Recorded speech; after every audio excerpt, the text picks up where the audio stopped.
Mm?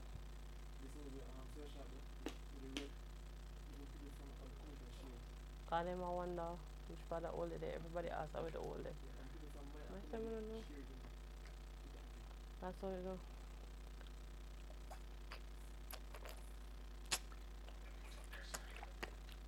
That's the power of social media. Couple for 2K video. See? Power of social media and sharing.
Less than two.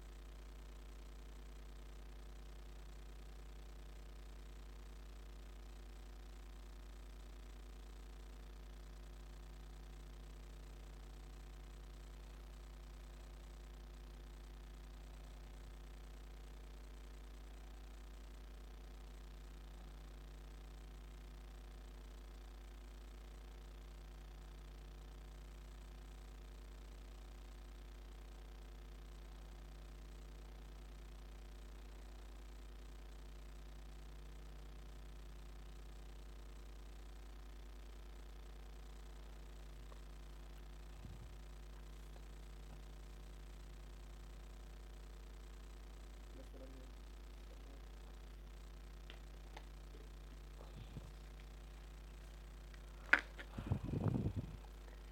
Copy.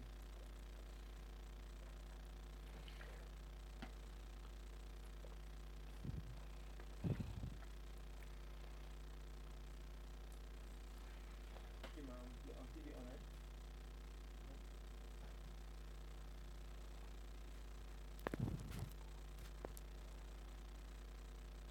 Less than 30.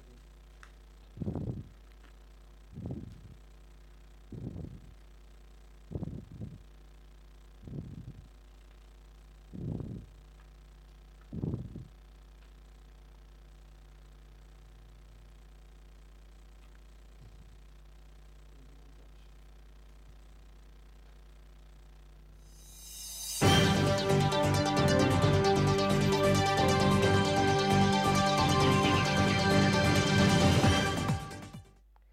Good day and welcome to JNN's Headline News. I'm Kimberly Wright. In the headlines at this time, a major probe is underway into the contract style killing of well known Clarendon businessman Brandon Murray. Mr. Murray was fatally shot at the Mayfair Hotel on West King's House Close in St. Andrews shortly after 4 o'clock Sunday afternoon. CIB detectives are searching for two suspects. About 4:30, Mr. Murray was walking in the driveway of the hotel when he was approached by two men armed with guns. They opened fire, hitting him several times. Mr. Murray was pronounced dead at hospital. Investigators say the gunman escaped in a Nissan Probox motor car. It's reported that the vehicle had a taxi sticker marked Old Harbor to red ground. Detectives suspect it was a contract killing, as the gunman did not rob Mr. Murray. A member of the Westmoreland-based Dexter Street gang who was granted bail is back behind bars.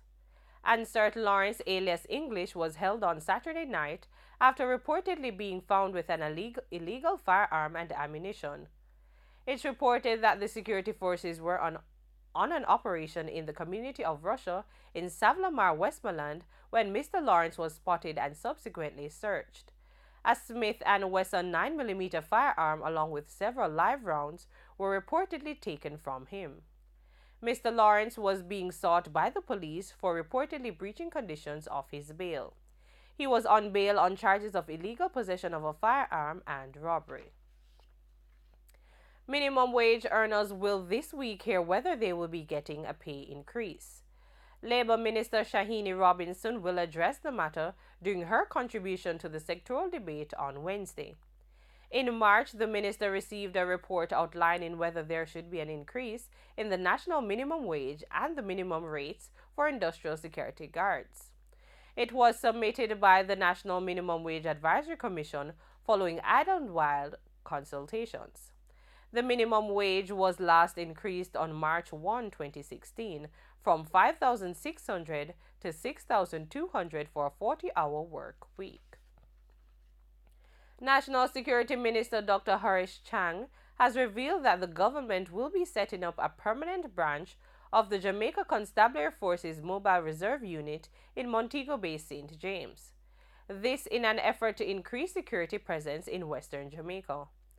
The unit is expected to be established before the end of the current fiscal year and will be based at the Montego Hills Police Station, located on the outskirts of the western city. Dr. Chang further said that the unit, which will be named Mobile Reserve West, will be staffed with approximately 250 police personnel and will operate primarily in crime hotspots across western Jamaica. Plans have been outlined by the Ministry of Health to increase the take-up of the HPV vaccine. This follows resistance from some parents when the vaccination program was instituted by the ministry last October. The HPV vaccine was administered over a 10-week period at 150 schools with 22,338 girls targeted. A report from the Health Ministry revealed that 6,172, or less than 30% of the girls, received the vaccine. 11%, or 1,700 parents, formally opted out.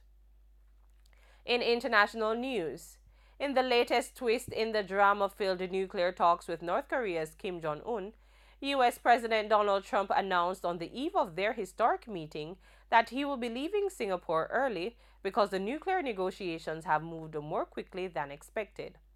This was before the two had even met, and it was not clear whether it was good news or not. No details were given on any possible progress in preliminary talks between aides at the talks. And that's it for Headline News. Join us at 8 p.m. for more details in Frontline News.